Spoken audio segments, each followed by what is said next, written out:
Hi guys, welcome back to another video, and in today's video we're going to talk about the sporadic hiring of people that it would appear that Rockstar are doing. Also, later in this video I'm going to be making an announcement. So this chart has appeared on Reddit, and thank you to my Discord user Brian for sending this in the chat. If you want to join the Discord, it's down below, go and join it. Now, I read through all the comments on Reddit about this and it's wild. So many people are getting so angry. Like, there's two sides of the people. There's people that strongly believe it is just about Grand Theft Auto 6 and it means a lot of things that it doesn't mean. And there's also a load of people that are getting angry that people are even looking at it at all. Let's just be very clear at this point in the video. This information is fine for us to look at. It's interesting. We are going to take an interest in Rockstar doing anything. Because we hear so little from them, whenever they hire someone or whenever they have a change in figures, we're going to take an interest. But the other thing I want to point out is a load of people think that Rockstar have just hired a load of new people for GTA 6, which could be true, but I don't think that's actually what's happened here. So in the words of Chad Kroger, look at this graph. We can see over the past 2 years, Rockstar's had a 35% increase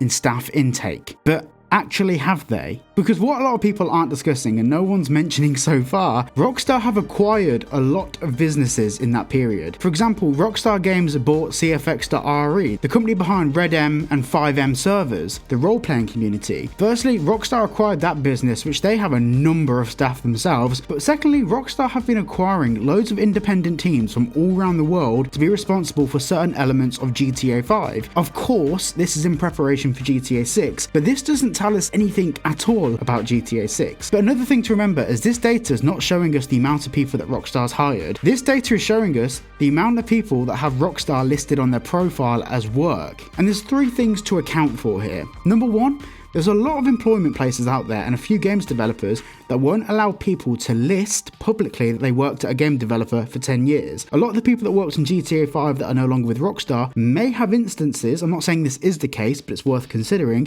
they may have instances that for a 10-year period, they're not able to list Rockstar on their public CV. Yes, they can put it on their private CV that's sent to companies, but it can't be publicly out there. Because upon the release of GTA 5, they continue developing it, whether it be for the PS4, PC, all of the online updates we've got over the years. That is something that's not entirely unheard of in the industry. Secondly, a lot of people don't have LinkedIn. I don't have LinkedIn. And a lot of people that work in the games development industry mainly communicate on Slack, WhatsApp, Discord, and other messaging platforms. A lot of employees may now be on LinkedIn, especially upon the release of the trailer or getting closer to the release of the trailer. They might think, okay, you know what, I'm gonna create a LinkedIn profile because having Rockstar tied to their name looks good. If you had worked on the biggest gaming franchise in history that is about to make a game-changing release, you'd probably want to add it to your portfolio too. And the last thing is, of course, business acquisition. Rockstar have been eating up companies left, right and centre and taking their staff. So a lot of these employees that formerly, for example, might have worked for CFX.RE, there is a few instances where some of those people have changed their descriptions on LinkedIn to say they now work for Rockstar Games. So all of these data points aren't accurate. I think it's very likely that Rockstar may have employed an extra 100, maybe 200 people in the grand scheme of things. Now, it also could very much be the case that Rockstar have employed a load more people, but this data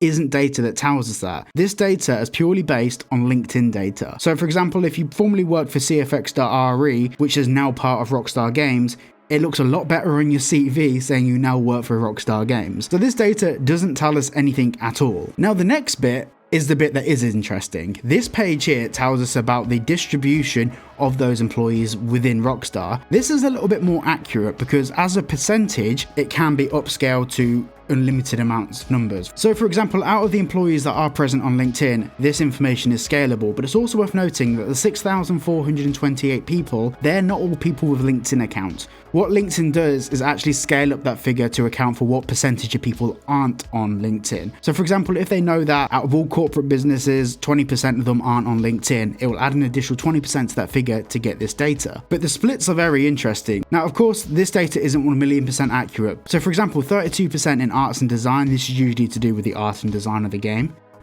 Big brain stuff.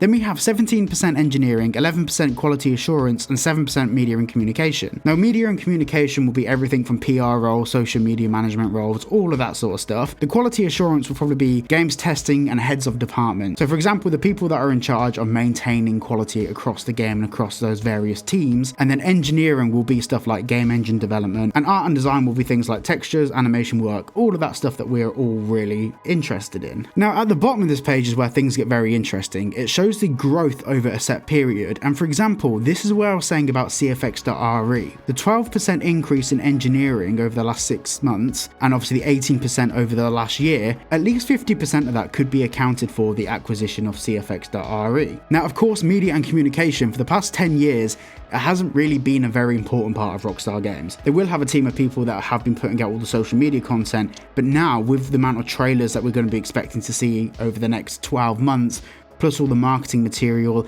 and also external PR content that needs to go out to newspapers, advertising agencies and stuff like that, this is going to be the biggest thing that Rockstar are going to have to invest in now. So those figures there probably do account for a large percentage of new employees and new hires. And this is reflected in the next graph we can see here. So this shows total job openings at Rockstar Games for these relevant positions. So they're employing less engineers, they're employing less people in arts and design, but information technology and IT services has had a massive uptick, which is usually to do with server related items and internal file management, alongside other roles such as support within the business, for example email support, and especially since Rockstar Games got hacked, they are definitely spending a lot more money on securing their assets. And then other, which is the biggest uptick, that other is probably accounting for marketing and media related roles, which is the biggest thing that Rockstar need to focus on now. Because like I've said in previous videos, the game is probably pretty close to being finished. Everything they're doing now is probably polishing and maybe adding the odd Strangers and Freaks mission, but a lot of the dialogue lines and all of that stuff would have already been recorded, which is, for example, a lot of the people that we've suspected to be actors in the games are now posting on social media, chilling and not really doing anything related to the game itself, because all of the important work has pretty much been done. The rest of it is getting from 99% to 100%.